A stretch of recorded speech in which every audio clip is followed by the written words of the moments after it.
And good morning, good evening, good afternoon, and welcome to Dreamy Dreamland with your Sensei Alban. So, what do you think? So, this is a live chat, and that's really kind of what I'm looking for. And we're doing better. The last few shows, we've had some pretty good chats, and I appreciate everyone who is part of the cadre who joins, and I appreciate everyone who's part of the cadre and gets a hold of me at my Awake42 at Gmail. Right? I really appreciate that. And it facilitates me being able to talk to you. I have about 100 people from the cadre who talk to me regularly, right? And they all basically started out in a place where they were not really. They had a problem. Ask Sensei Alba. Now, don't believe a word I say. I'm really just a storyteller. And I try to use stories to bring forth understandings of life experiences. Right? I've been very blessed to have a lot of life experiences. And I watch people get stuck, like, oh, the coach was mean to me in 5th grade, and that's what, no, if you stay in 5th grade for your whole freaking life, oh, they thought I had monkey hair. No, I just want, Woody Allen, did his famous movie Annie Hall, and the basic thing was, here's this neurotic guy, and it's amazing that any woman would be interested in him, and then this beautiful, smart, funny individual bounces into his life, and he tries to, but she doesn't know any better, and she just has a good old time with him, and so he's getting laid, and that's most guys, they get laid, they, anyway, so now some guys are pretty good in that. Once an interesting, amazing woman comes into their life, they go, well, I'm not doing any better than this, so I'm sticking with this. And then they buckle down, right? They become a good boyfriend, a good husband, a good father, a good provider. They get involved in their community, and that's what makes things work, right? Read the Bible, that's kind of what God said, go forth and be prosperous and multiply, not exploit and, destroy the planet. No, that wasn't the case, right? So, what do you guys think? Now, I have a bunch of things I have to go do, so I'm not going to do this forever here. And I have, it's already eaten up 84% of my battery. So anyway, I'm going to talk for a little while. People show up and ask, I'll talk longer, but otherwise, no. So, you have to realize, there's a great guy, George Carlin, right? And let's go to Mr. Google. George Carlin's YouTubes.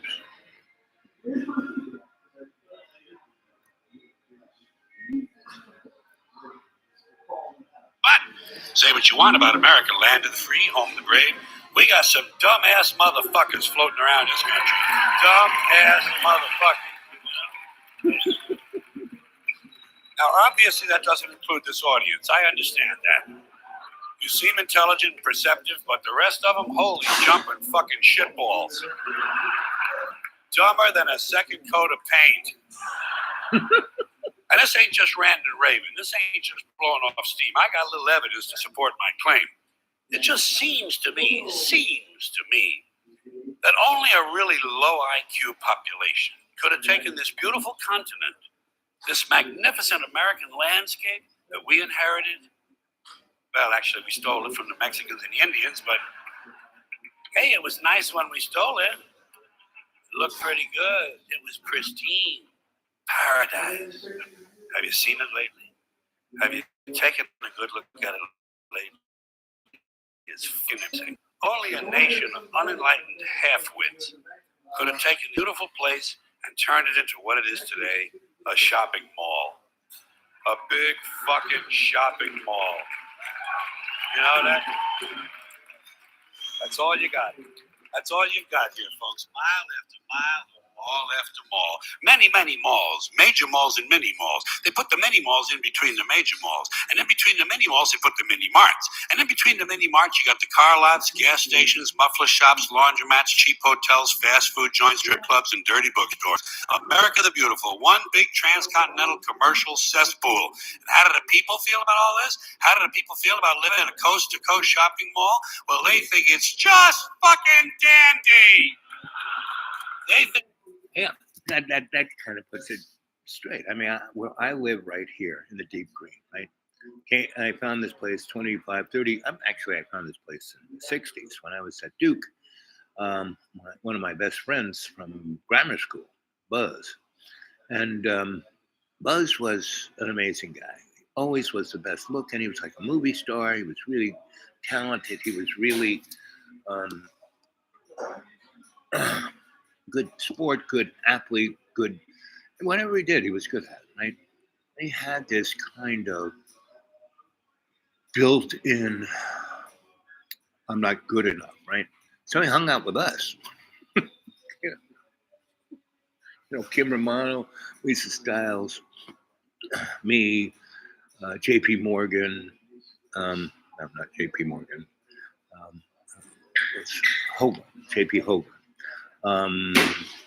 Maddie Black. Maddie Law was the black.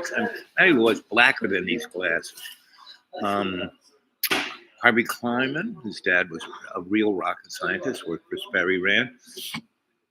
And Kim, Debbie Soul, Lisa Stiles, Dana.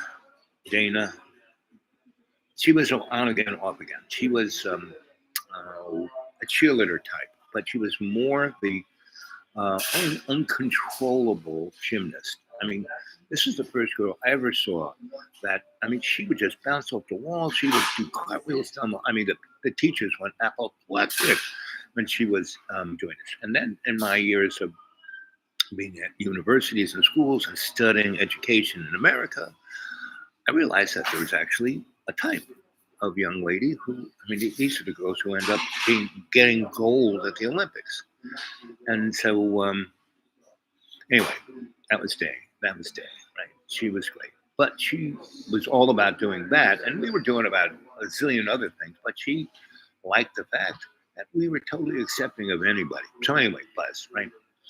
And so all through grammar school and middle school, we were this crew. And Buzz was there, but he was trying, soon as he started playing football, he started to lean into that. And so we had a theater thing, and I did theater, and he kind of did that too. He was really good at it. He was very good at, and this is what makes a good actor. They don't really have a personality, and they can be anybody else. Me, pretty much, this is me. Me, if I play the devil, I'm playing the devil as me, right? If I'm playing, Shakespeare, I'm doing Hamlet as me, right? So I usually go for the funny parts that are deep. Like I played Puck in Midsummer's Night Dream. I love that part. And so anyway, so Buzz and I, Buzz really, he did really good, but he had, his father was a telephone man. His mom would stay at home. And so he did really well. And in 8th grade, I was ready to go into high school and be the dude. My brother tried to be Hugh Hefner, and he ended up having to go to a Catholic boys' school. And I was doing great, right? Everyone loved me. I was, doing all these. Like 7th grade, I read this article in Scientific America about our autonomic nervous system and all of the other nervous systems. Like there's a thing called cranial sacral. We have these other pulses in your body. Anyway, and it said one of your most sensitive places right here, right? If you you stimulate this, you are going to stimulate other things, right? That you can then measure, right? And so that's why the Masons have these handshakes that stimulate these things so they can see. But most of us guys don't even know what that stuff means. Anyway, so I had all this junk that my grandfather had, and I still had a few little things. And he had all these vibrators and stuff. He was a barber, and stimulators, high voltage stimulators. Anyway, everyone thought it was quackery, but now we're finding out that it's cutting edge science, right? He was doing this in like the 1890s, 1910s, 1920s. Anyway, so he uh, so he had this one little device that was like a vibrator, and I kind of took it apart, rebuilt it, and took it down to its smallest part that had a battery, right? You know, because back in the day, not everyone had electricity, so just like today, now everything's Bluetooth. Anyway, so I had this device, and you put it was like a glove almost, but it slipped on your hand, and had little things in here that vibrated, right? And then I had this other thing that measured not just your temperature, but like your sweat, and so you vibrate these things about your sex drive, you might sweat, and you also have these other anyway. So it's a little. I got it out of one of those things that hit the water and went back and forth, and it was this little piece of glass with this, right? And it just so happened that that little thing that did this also, if you put that little ball where the water was in your other palm, it would go up. So I had little numbers on the side, and I had charts, like really hot, sexy, ooh, lukewarm, you know, really looser, dead. So I had this thing, and I brought it to school, and I was showing it off, and boy, was it ever! I mean, seventh grade, we were learning about sex. Was it ever? Everyone wanted to get tested for their sexiness, and I made it like, it wasn't just that, but like how appealing you were, right? So I was, we were all, the crew was part of this called the Young Scientists. Sperry Rand had a program where they were looking for young kids that could be molded, to follow the military-industrial complex. And we were. And man, it was so great because they had a back lot. It just had a mountain of stuff they built and didn't work, and they just threw it there. We could pick through it and take stuff home with us and, make nuclear weapons. It was like, so anyway, I'd always be making stuff like this. My math teacher loved me because I had an architecture table. I was going to be an architect. I had an architect table with that army thing that you can do other angles. You set the thing, and you can do geometric proofs like you can't believe, because it tells you the angle perfectly, right? So you draw this thing, and you can tell whichever angle. And then you can do an equation of that, right? And this was better than they calculated, right? Because they had to figure out load bearings and all these kinds of things. And this little device did it, right? So my math teacher just loved me. Because I could read really well and I could write. So when I could use my typewriter, my mom got me this little Corolla, little teeny thing. And people didn't like it because I'd be in class like, click, click, click, click, click, click. Why is she making so much noise? Anyway, so because I couldn't even read my own handwriting. The only person who could read my handwriting was my mother. Now she's dead. I have to bring her back from the dead to read. Mom, what did I say here? So I was had this sex thing, right? And so everyone and all the teachers would come out of the teaching lounge and say, hey, let me try that thing. And so there was this one guy who thought he was just a sex bomb. He was really tall. He was about 30. He was hitting on every young chick, even in middle school. I remember one time Debbie Soul was like in sixth grade dating the high school football coach, right? She was like at sixth grade. So this guy's hitting her. And she kicked him in the balls. You know, boom! He's like flew back, almost killed himself, hit his head on the wall. And she goes, "I'll kill you," because her father was the head mobster, and in our little neck of the woods, Debbie Soul and Kim Romano, right? Kim Romano was the one who was dating the football coach and kicked this guy in the balls. She goes, "You say anything? You mention this, you're dead." Because her father was like Tony Soprano. And these guys end up in the anyway. So anybody in the crew that wasn't them, he would try to pass him. So anyway, he came out and he started giving me a hard time about having this little device.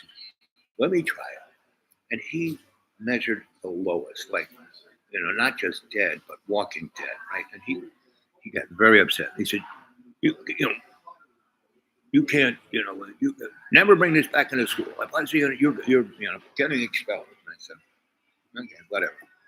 I was about to get on the bus when he wanted to see it, and everybody was there.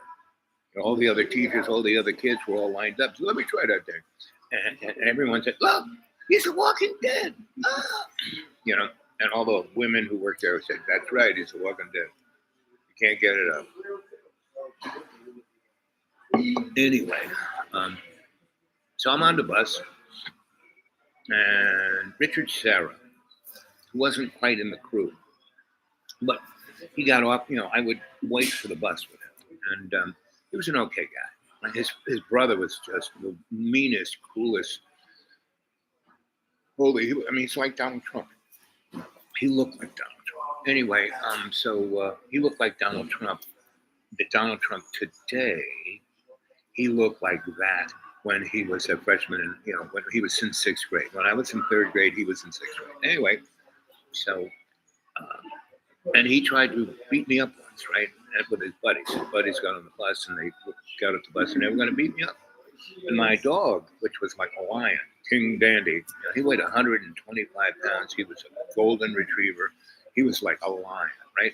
And so he'd always be there waiting for me when the bus showed up. But he must have been doing something because he was a little late. So he was running down the dirt road to get to the bus. The bus pulls up. Maybe the bus was a little early.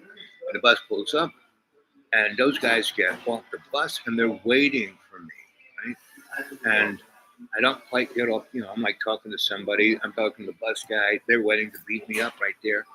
And, Dandy, he picks it up and he goes faster. And he goes into the air. And I look and I said, "Look, Dandy's flying."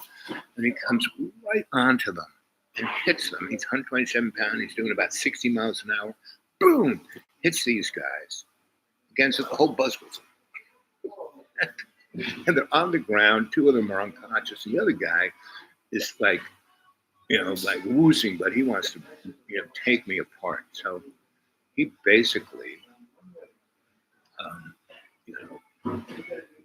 goes for it. As soon as I get off, he goes for it. And Dandy, again,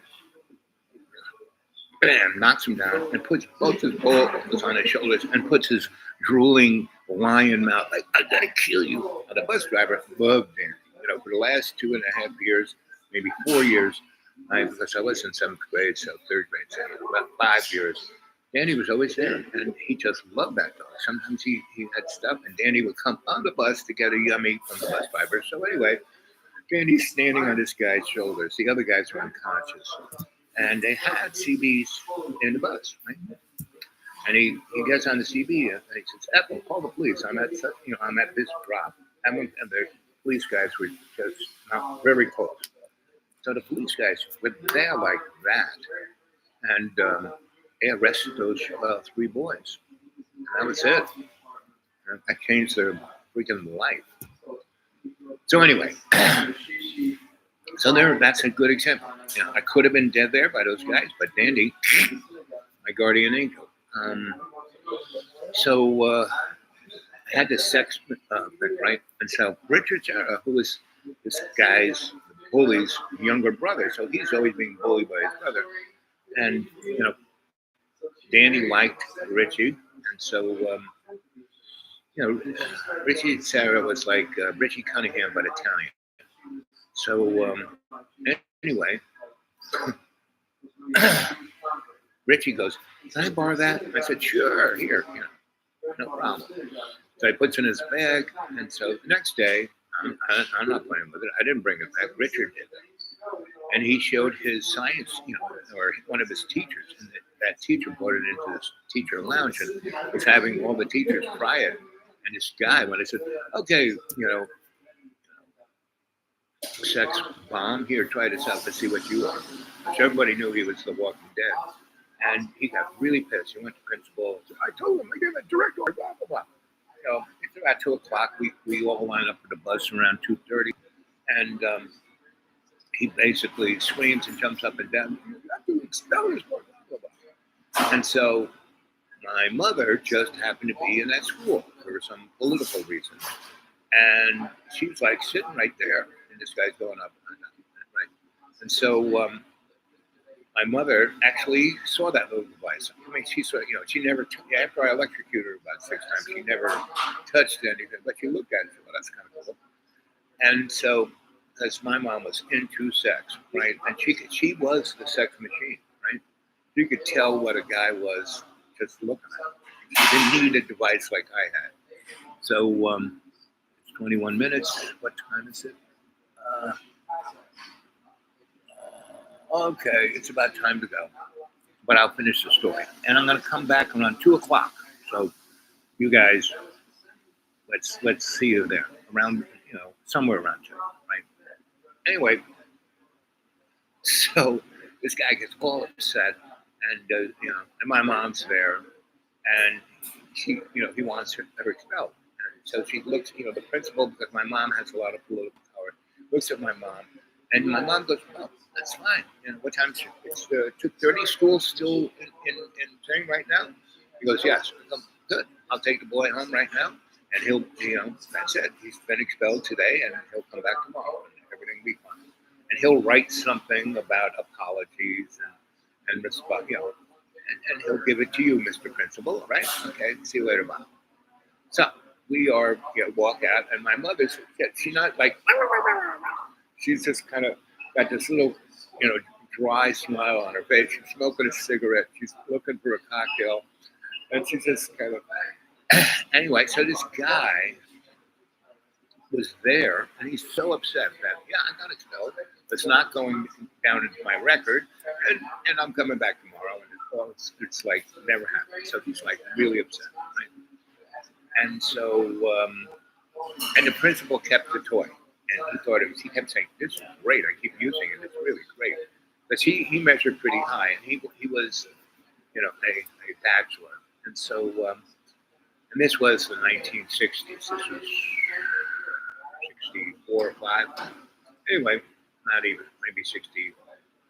I guess it was 64, because it was after Jack got whacked. Anyway, so,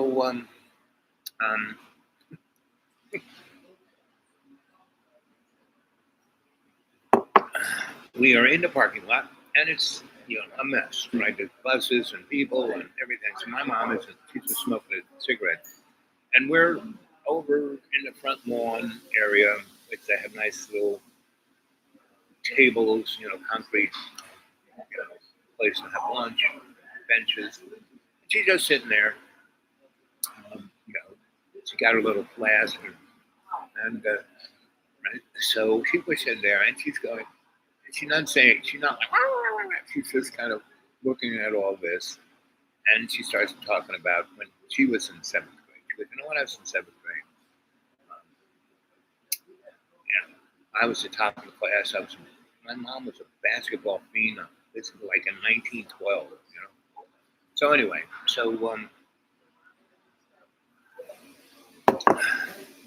she died at 103 in 08. So when would that put her? She was probably born, take 8, 3 off of that. So she was born in 05, give or take. So anyway, so in the 20s, she was in middle school. Anyway, so she's telling me a story about basketball and boys and all of this, and I'm just listening to her. It's when she got in a role, she was like me. Where do you think I get this? My dad, he only had 8 stories. My mom was 6 stories. and that she could connect them to situations. My dad just told stories because and the 8 were great. If you never heard those 8 stories, you go, wow, that's a great story. But if you heard it 100,000 times, man, that's much. So anyway, we're sitting there and we hear this squeal of wheels. Now there are kids everywhere, there's buses everywhere, there's people all over the place, and there is the jerk, right? And he is flying out of the parking lot. Now, I just brought a little toy this week. He's about to kill about 10 people, right? Because he's just in a rage. And he flies out the parking lot and cuts a bus off and loses control.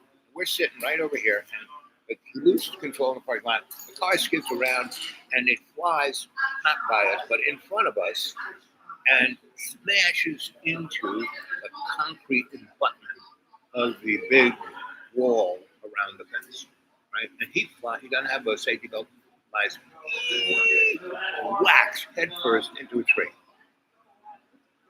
And my mother looks at this and goes, "Oh, how do we walk down into town and go to the soda fountain and have a sundae?" And by the time we walk back, this will all be clear because the family's going to show up, and so that guy never came back. That was it for him. I don't know whether he lived or died, but what had happened was he was like driving this little MG, and he had his arm, and somehow his arm got run over by the rear tire of the car. I don't know how it. I mean, he was a tall, lanky guy, but anyway, and it kind of that's why the car did this and flew and smashed into the wall, and he went flying through the air. And I don't know if his arm was still under the wheel, because if it did, that meant that it probably wasn't still attached. But we didn't. We just went the other direction, went across the playground, went out the exit that way, and went down about 4 blocks and came into town, and then which was called Glen Head, and went to the place near the train station that was, the newsstand. That's where all the guys got their Playboy, where all the kids. The guy had the Playboys right next to the Marvel comics, and he didn't care if the kids looked at the, he understood marketing. And but next to it was like Mr. Chuchi Frito's ice cream, everything, right? And they had this, really nice coffee. My mom would love coffee, and so she got a coffee. I got a sundae. Mr. Chuchi Frito is like kissing the ring of my mom, because my mom, next to Kim Romano's father, my mom was the powerful person in that town. Forget the mayor, forget any of those jump politicians. She had power in Albany. She had power in the Vatican, because the town was pretty much white Christian, a few blacks, and there was a nugget of Catholics, right? Over there near Oyster Bay, in the town called Oyster Bay, Long Island, kind of where, because that's where the Italians were. That's where Billy Joel was. Anyway, so that was the story of that guy. So that's pretty much that little bit of storytelling. So shows my life has always been constantly life-threatening catastrophe, amazing outcome. And then I've been murdered 3 or 4 times, and still I got an amazing outcome on the other side of it, right? Which made me the guy I am, right?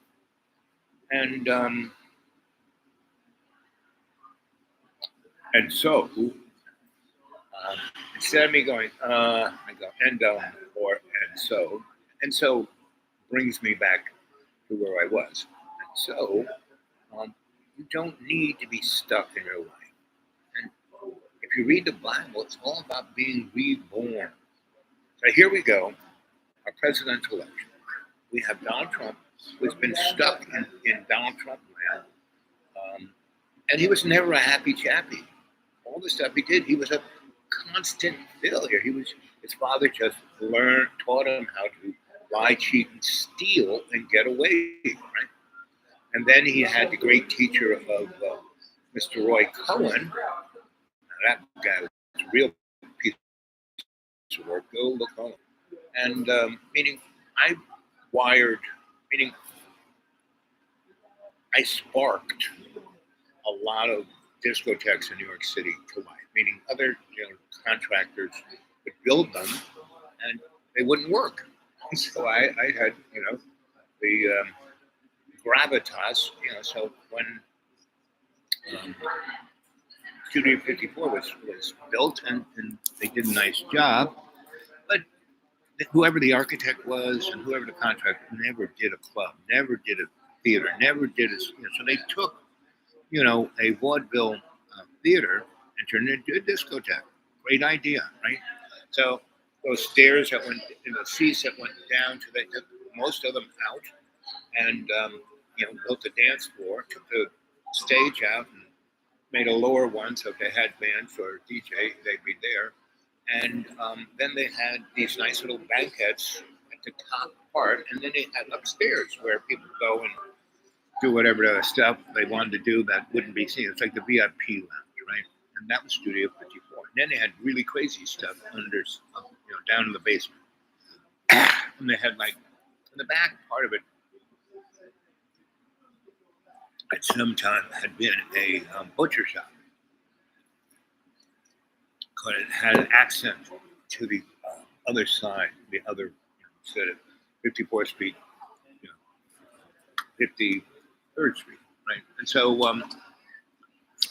and down there they had all these hooks for sides of beef and chains, and that's where people went down there to do really freaky stuff, right? And so,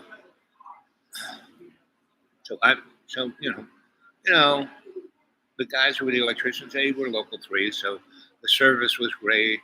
The power to all the distribution was great. The power to the controls that were going to make everything flash and work, they actually kind of worked, but nothing made the effect. It just looked like almost gray. I mean, there was no theatrics to it whatsoever, and the the flashiness, all the whiz bang, it wasn't there. So I was brought into 98% of the hard stuff was done, right? And I had a good crew out of Mike's shop and Grandpa Stall. And so, I would take the thing, I had my little clipboard, make notes, and look where instruments were and what kind of effects I wanted. And I went and talked to my Lester Pollicott, my theater lighting guru mentor, my master of theater lighting design. And, I would bring him there and he'd look at it. And then, I'd bring in a local three guys so the union would get upset and we would go to work. And there was about 10 guys in Mike's banks who loved doing this because it was sexy and fun. And they felt like they were Robin Hood or something. So, anyway, so part of my side hustle was, so I did this to a lot of nightclubs, Studio 54. I kind of did, not kind of, but did it to Xenons and the Tunnel Club and Wetlands and Danceteria and Mud Club and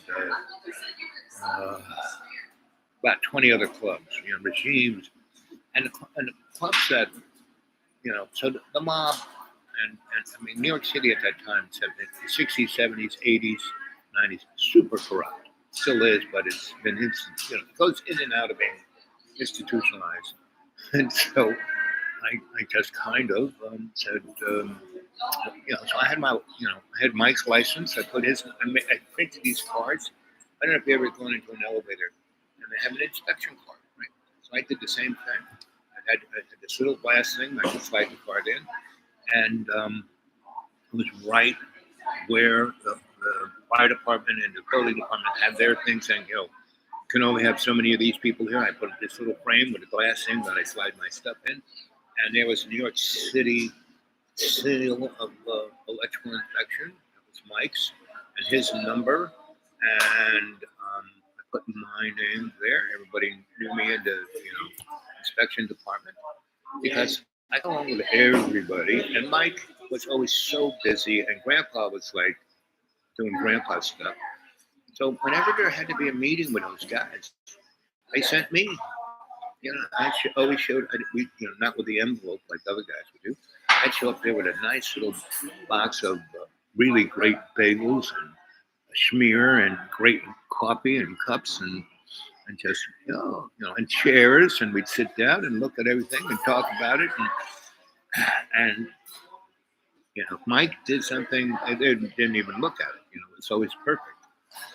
And there I was to schmooze them, right? So anyway, I had this little card. Everyone knew this. So virtually, at least once a week, if not every night, I would walk in there, sign my name, and put the date, right? Because that was legally saying that the New York City building department says this is okay because I'm putting that license at stress, right? And so any inspector walk in there because what they would do, they'd say, "Oh, of course you down. That exit right doesn't work."